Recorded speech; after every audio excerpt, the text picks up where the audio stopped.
Halo Sobat Ladineko Farm, jumpa lagi bersama Ladineko Farm Channel.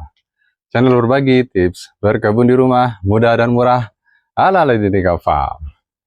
Nah, sekarang kita masih ada di bulan Januari 2024. Nah, seperti agenda rutin kita di Ladineko Farm, awal bulan atau di setiap bulannya itu kita pasti melakukan pemupukan rutin ya, termasuk si pohon durian duri hitam yang sudah selesai berbuah pada Desember yang lalu. Panennya bulan Desember ya. Dan ini udah habis. Kemarin juga sudah kita pruning. Buat Sobat Ladineko Farm yang belum lihat, belum tahu cara pruningnya, bisa lihat di YouTube Ladineko Farm. Terus kita juga akan sampaikan bahwa kita di awal tahun ini sudah memulai untuk tahapan menuju ke pembuahan tahun 2025 ya.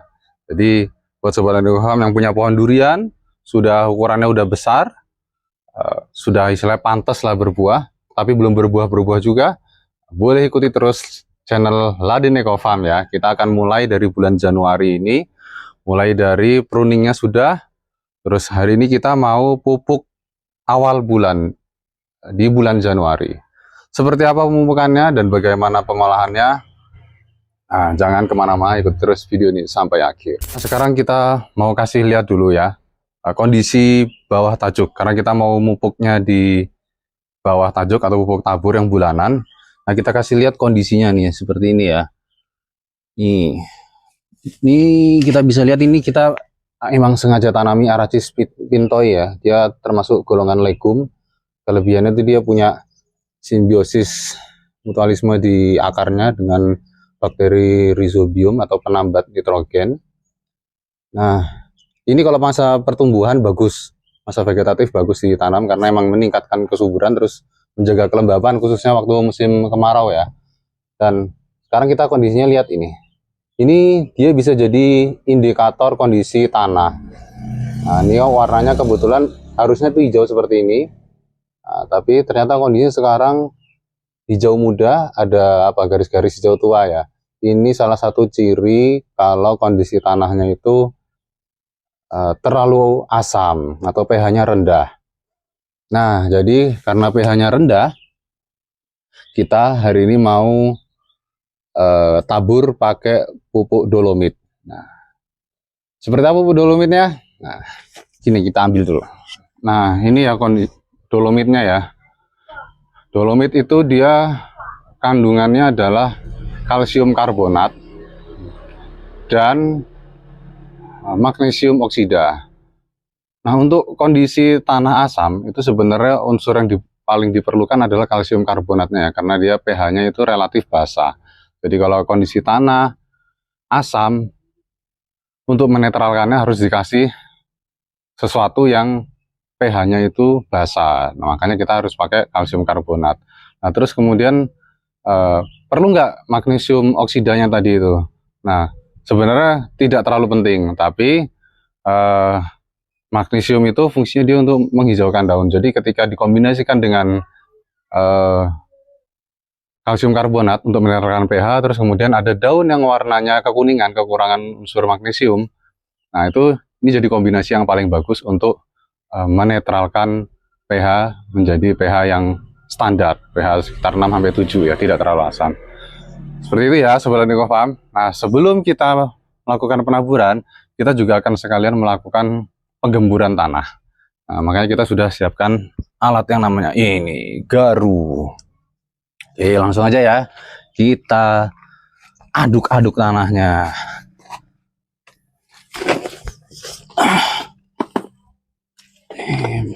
Penggemburan ini kita lakukan setahun sekali ya. Ini cukup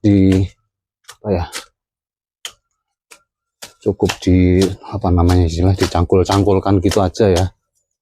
Nah, dia semua di bawah tajuk, atau kalau di perumahan mungkin lahannya terbatas ya, yang bisa dicangkul lah gitu.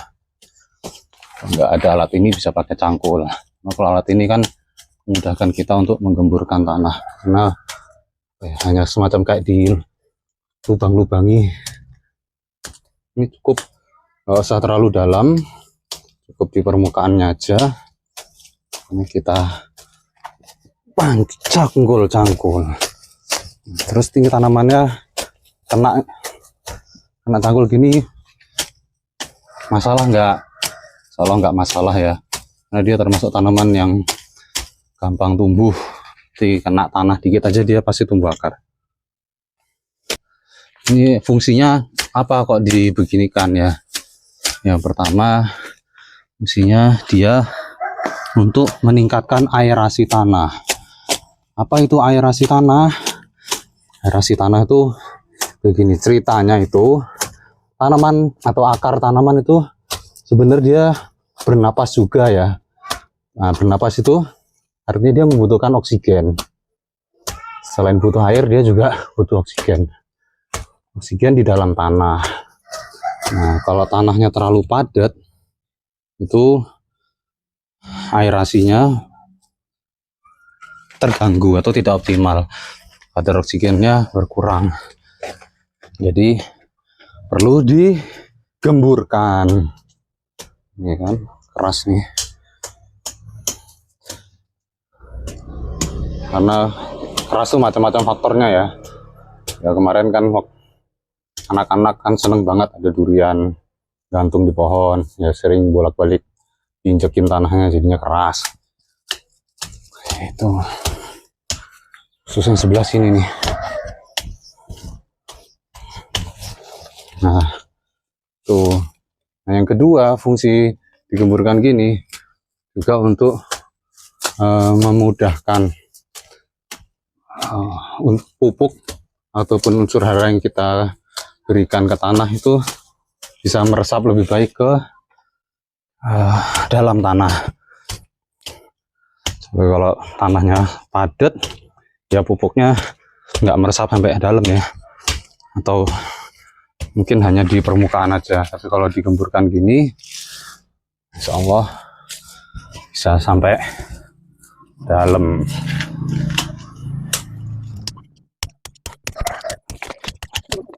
Ini ya akar durian nih contohnya nih, kayak gini nih. Nih, nggak masalah ya. Ini nanti nggak putus. Atau ya kalau putus pun nanti dia akan tumbuh lagi, karena emang di awal ini awal tahun memang kita fokus ke pemulihan tanaman ya. Tanaman. Jadi sekalian kita gemburkan ulang setahun sekali kan.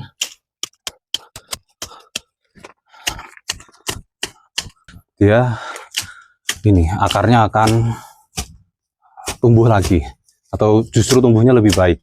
Karena kalau misalkan tanah itu padat, pertumbuhan akar itu juga sebenarnya terhambat.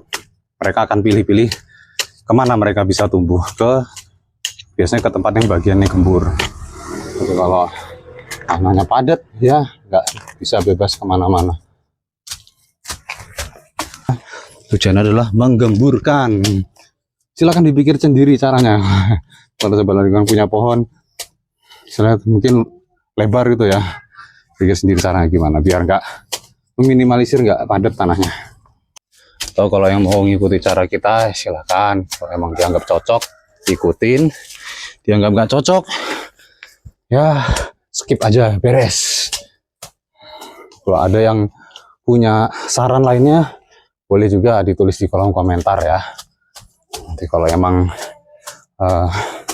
bagus, bisa kita aplikasikan, ya insya Allah kita aplikasikan. Tapi kalau nggak sesuai dengan kondisi di tempat kita, ya lagi-lagi ini ya, pilihan ya. Kalau Sobat Andiko Farm cari cara berkebun durian, itu rata-rata versinya pekebun durian, bukan cara menanam durian di depan rumah. Jadi silakan, boleh ditonton yang lain, ilmunya boleh dipelajari. Nah, aplikasinya bisa disesuaikan dengan kondisi masing-masing. Jadi mungkin Sobat Andiko Farm yang nonton ini juga nggak bisa 100% ngikutin kita, tapi harus disesuaikan dengan kondisi masing-masing, dicoba sendiri lagi, terus nanti sesuaikan dengan kondisi tempatnya Sobat Andiko Farm. nggak harus sama, penting tahu tujuan-tujuan itu apa. Makanya kita sambil beres-beres gini, kita banyak cerita ya, supaya Sobat Landikom tahu kenapa sih kok kita harus melakukan ini, melakukan itu. Nggak sekedar mengikuti gerakan ya, kita macul, Sobat Landikom nyangkul atau macul gitu, tapi nggak tahu tujuannya apa. Tuh. Kalau sudah tahu tujuannya, ya bagaimana cara mencapai tujuan. Kan kalau ada pepatah bilang, banyak jalan menuju Roma, banyak cara untuk mencapai tujuan. Ya, kalau sudah tahu tujuannya, caranya apapun bebas. Yang penting bisa tercapai tujuannya dengan cara-cara yang baik ya. Ada bekas ranting-ranting, kita biarkan aja di sini, busuk di sini nggak apa-apa. Takut rayap nggak? Insya Allah nggak ya. Karena apa ya? Di sini kita coba apa namanya? Bertani atau berkebun dengan cara yang ramah lingkungan. Jadi insya Allah kondisinya di sini relatif terjaga ekosistem tanahnya. Jadi, kita nggak terlalu takut sama rayap ataupun jamur di tanah. Gitu. Mungkin kita jaga ekosistem tanahnya. Nah terus kok di kebun-kebun itu ada yang sampai terserang rayap gitu. Ya bisa jadi kalau kebun durian itu kan emang sifatnya komersil ya. Mereka nggak mau ada risiko apa namanya terserang hama, baik hama jamur ataupun hama apa serangga gitu ya.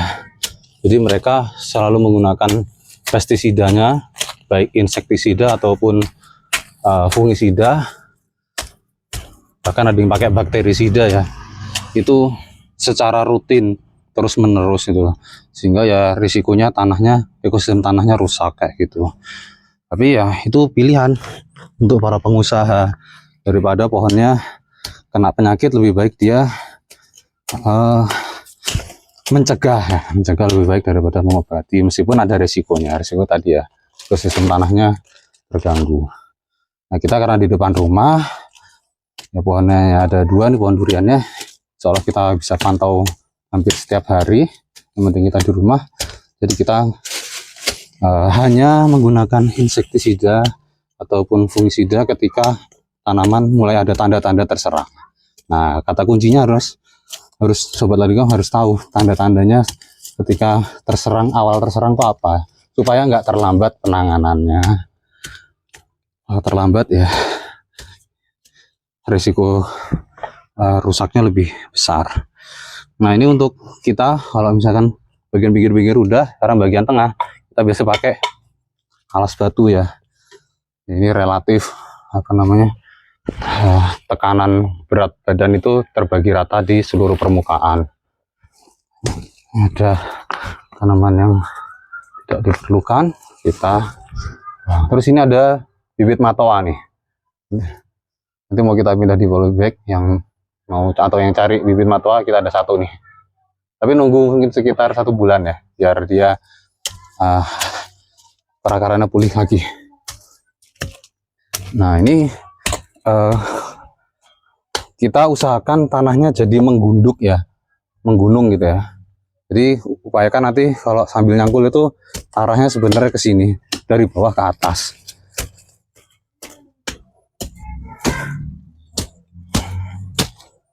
Nah kenapa harus menggunung atau menggunduk mengarah ke batang utama? Itu supaya ada aliran air ya. Air itu kan mengalir dari tempat tinggi ke tempat rendah, dan tanaman durian atau batang duriannya ini nggak boleh terendam air. Jadi kita bikin menggunduk seperti ini. Jadi air ketika air hujan ada itu dia langsung ke samping-samping, terus nanti dia keluar. Jadi pohonnya tidak tergenang. Apalagi buat Sobat Landikom mungkin yang nanamnya musangking ya. Musangking itu lebih lagi paling sensitif sama air, genangan air. Jadi mengaerasinya, pengairannya itu harus benar-benar baik, jangan sampai tergenang atau kebanyakan air. Ini ada batang anggur ya, anggur yang berbuahnya di sebelah sana. Itu batang aslinya ada di sini. Karena dulu emang kita tanamnya di sini. Rencana buat pagar sih, biar pagarnya nggak terlalu terbuka gitu. Tapi ternyata nggak berhasil ya kita buat pagar karena emang kondisi cuaca di Malang berbeda. Kota Malang tuh lembabannya tinggi, jadi kalau buat yang nanam anggur impor harus pakai plastik UV. Kalau kita nggak pakai plastik UV, jadi ya kalau musim hujan rusak biasanya kondisi tanamannya atau daunnya kena jamur pasti. Itu ya, kurang lebih seperti itu ya. Sudah hampir semua, tinggal dikit-dikit aja untuk di perluasannya. Tapi ini sudah cukup. Bekas kita injek bisa kita gemburkan sedikit lagi.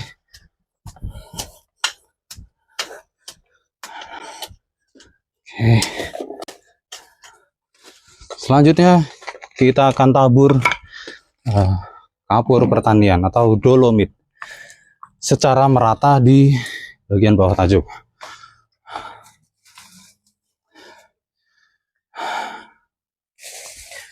Wah, olahraga pagi nih. Ngos-ngosan. Ditaburkan secara merata ya ke seluruh bawah tajuk, khususnya yang sudah tadi kita gemburkan.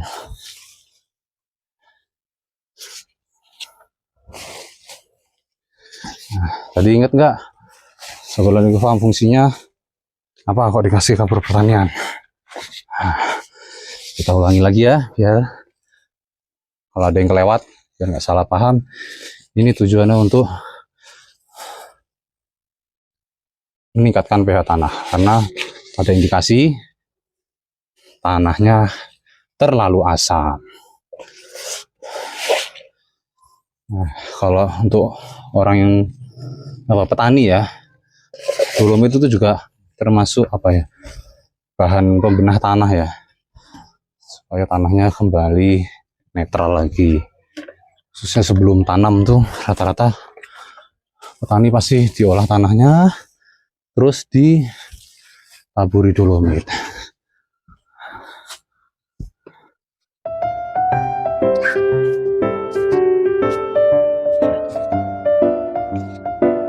Sama-sama.